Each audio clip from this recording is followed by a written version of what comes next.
राजधानी लखनऊ में एनेक्सी भवन सभागार में उप मुख्यमंत्री ब्रजेश पाठक की अध्यक्षता में स्वास्थ्य विभाग व बिल मेलिंडा गेट्स फाउंडेशन के बीच एक मेमोरेंडम ऑफ कोऑपरेशन पर हस्ताक्षर किया गया।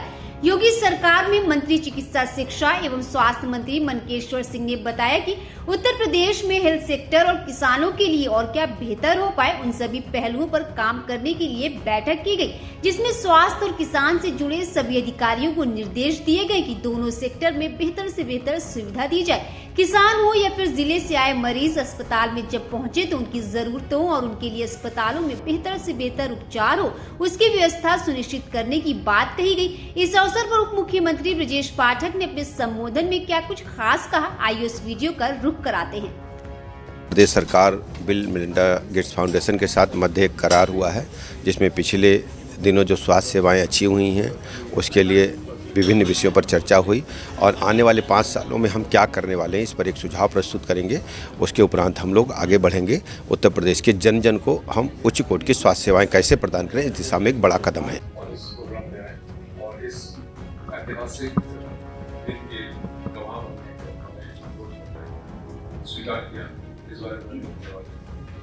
यहाँ आए विभिन्न अन्य विभागों के जो अधिकारी हैं उनका भी स्वागत करता हूँ।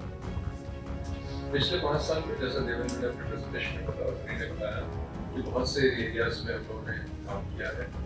इनके कोऑपरेशन की सबसे बड़ी अच्छी बात है कि इनकी अपनी प्रायोरिटीज नहीं तय होती। हम जो प्रायोरिटीज बता रहे हैं उनके साथ इन्वेस्ट होकर काम करने की कोशिश करते हैं। This is a bit different from other funding agency जो कि अपने से अपनी प्रायोरिटी बना के तय करते हैं कि ये हमारी, तो कई बार ऐसा होता है कि वो हमारी प्रायोरिटी होती नहीं and it is almost like it is a solution looking for a question. इनके साथ ऐसा नहीं है। हम जो प्रायोरिटी बताते हैं उसी में ये ज़्यादातर काम करते हैं और मैंने अपने 2 साल में देखा एटलीस्ट हेल्थ के सेक्टर, बाकी पता नहीं क्या सुना, कि हम लोगों ने जब भी कहा कि ये चैलेंज है इसमें हमें मदद चाहिए तो उन्होंने कभी भी नहीं मना किया कि नहीं ये हमारे कार्यक्षेत्र में नहीं है, ये हमारे priority. So that I really thankful Gates Foundation and specially technical support. पिछले 5 सालों में जैसा कि देवेंद्र ने बताया, हरि ने बताया कि रिप्रोडक्टिव एंड चाइल्ड हेल्थ में एमएमआर को कम करने में, एनएमआर को कम करने में, आईएमआर को कम करने में हमने कुछ सफलता पाई है। कम्युनिकेबल डिजीजेस को कम करने में हमने विशेष रूप से सफलता पाई है। जीआरएस कई डिजिटल इंटरवेंशंस हमने किए हैं जो इनकी सहायता से एचडब्ल्यू के जो ट्रेनिंग्स हो रहे हैं और जॉन हॉपकिंस यूनिवर्सिटी के साथ मिलकर क्लास लेवल 4 के डॉक्टर्स की जो ट्रेनिंग आप लोगों ने कराई है उसमें हमें बहुत फायदा मिला है। प्रधानमंत्री आयुष्मान भारत जन आरोग्य योजना में एक्सेस के साथ मिलकर आप लोगों ने काम किया, मरीजों तक पहुंच बढ़ाने में उसमें हमें काफी सहायता मिली है। वो जो आपका हमारा सेंट्रल कमांड सेंटर वो इन्हीं के फंडिंग ऑर्गेनाइजेशन की फाउंडेशन के साथ आप लोगों ने एस्टैब्लिश किया, मदद की। बहुत से ऐसे और काम है जो केयर ऐप भी इनकी मदद से बना पाए। सो ऐसे बहुत से चीजें हैं जो हमने जब भी कहा कि हमें इक्विपमेंट्स को मेंटेनेंस को देखने के लिए हमें सेंट्रलाइज पोर्टल चाहिए। ये इनके कभी पीछे नहीं है, वो तुरंत होना होता है कि हाँ ये हो सकता है, करेंगे। डीबीडीएमएस के माध्यम से हो तो बहुत से ऐसे डिजिटल इंटरवेंशंस हैं जिसकी वजह से हम लोगों को मॉनिटरिंग करने में सुविधा हो। आयुष्मान आरोग्य मंदिर में इनके जो संस्था है जबाइको के माध्यम से हम काम करते हैं। आयुष्मान आरोग्य मंदिर बहुत बड़ी संख्या में बहुत कम समय में क्रियाशील हुए हैं। टेलीकंसल्टेशन जो बढ़ा है उसमें इनके जो हमने विगत दिनों में जो काम किया उसका से हम लोग काम करने का अवसर मिला। आप देखते होंगे माननीय प्रधानमंत्री जी की जो इच्छा थी, उनका मार्गदर्शन था और डिस्ट्रिक्ट और मेडिकल कॉलेज उस दिशा में अच्छा काम किया। 2017 से पहले मात्र कुछ मेडिकल कॉलेज थे, लेकिन आज हम कह सकते हैं कि हमारे पास 65 मेडिकल कॉलेज पूरी क्षमता के साथ काम कर रहे हैं। 30 मेडिकल कॉलेज निजी क्षेत्र में है, 35 मेडिकल कॉलेज सरकारी क्षेत्र में है।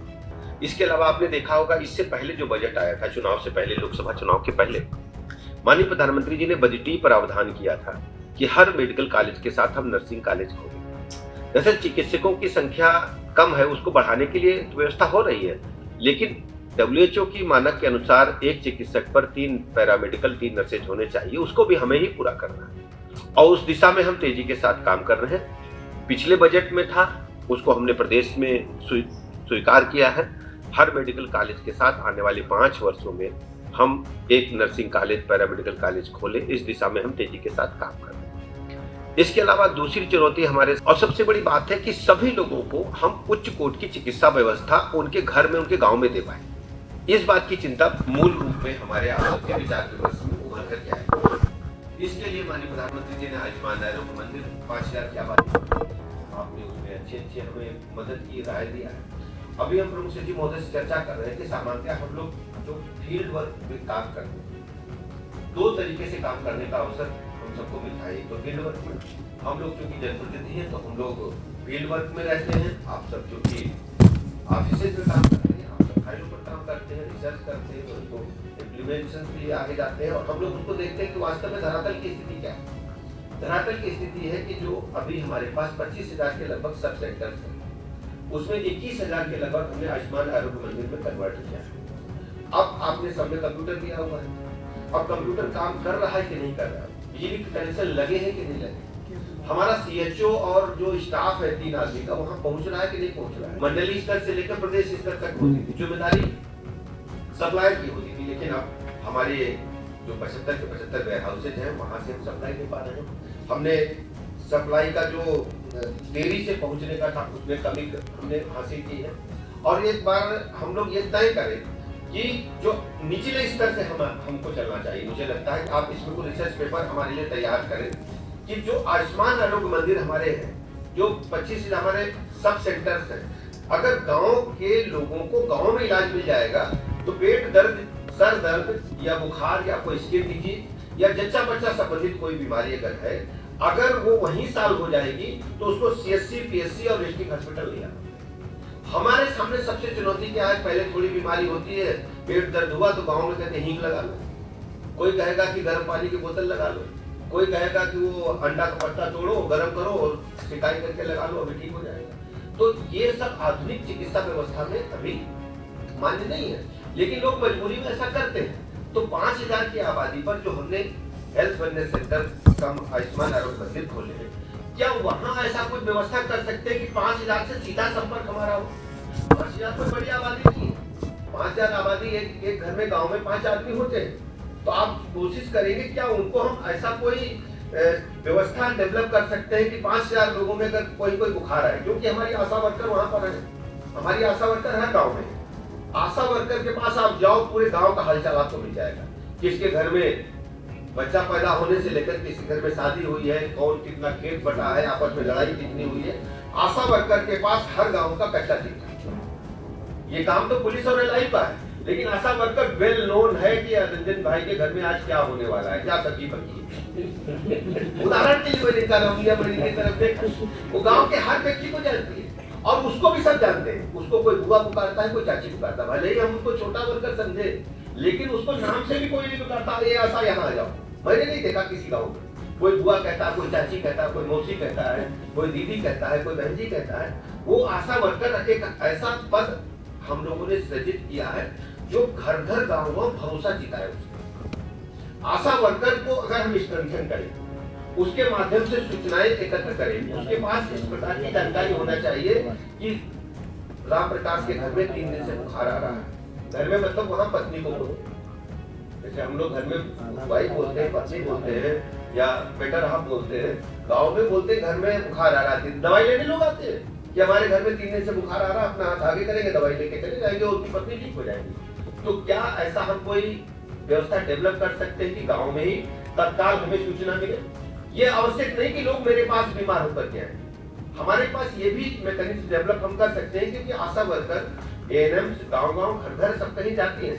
हमको अगर सूचना तंत्र मिल जाए, कोई एक्स्ट्रा आदमी हो तो हम इसको सॉल्व कर सकते हैं। दूसरा एक मैकेनिज्म हमको आप ऐसा बताइए कि जितने हमारे आयुष्मान आरोग्य मंदिर हैं, सूची आपके पास है, वो सभी खुल जाए, समय से खुल जाए, और उनको हमें देखना है, हम अपने ऑनलाइन देख पाए लोगों को।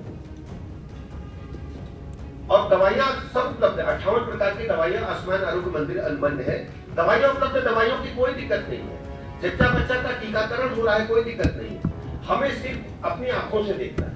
जैसे किसान के बारे में चर्चा हुई, किसान पर हम एग्रीकल्चर में बाद में आएंगे। किसान अगर अपनी खेत की मेड़ पर दूसरे तीसरे दिन रोज न जाए, तो ये मान कर चलिए कि पड़ोसी किसान उसका खेत धीरे धीरे मेड़ तोड़ करके ले आए। तो हमारी जिम्मेदारी है कि हम अपने आयुष्मान आरोग्य मंदिर को अपनी आंखों से देखें, जो लोग यहाँ शासन में बैठे। आज उत्तर प्रदेश सरकार ने bill and Melinda Gates foundation के मध्य एक मेमोरेंडम ऑफ कोऑपरेशन 5 साल के लिए आगे बढ़ाने का काम किया है। इसके माध्यम से स्वास्थ्य के क्षेत्र में हम और अच्छा क्या कर सकते हैं और पिछले 5 वर्षों में जो काम हुआ है उस पर हम लोगों ने गहन अध्ययन किया है और आने वाले दिनों के लिए एक बड़ा प्लान तैयार करने के लिए हमने कहा है। मुझे पूरी उम्मीद है फाउंडेशन के साथ जुड़ करके उत्तर प्रदेश की स्वास्थ्य सेवाएं और भी बेहतर हो सकेंगी। मैं उत्तर प्रदेश सरकार की तरफ से bill and Melinda Gates foundation का बहुत बहुत धन्यवाद ज्ञापित करता हूँ। देश विदेश की ताज़ा खबर पाने के लिए हमारे चैनल NTV निष्पक्ष को सब्सक्राइब करें व बेल आइकन दबाना ना भूलें।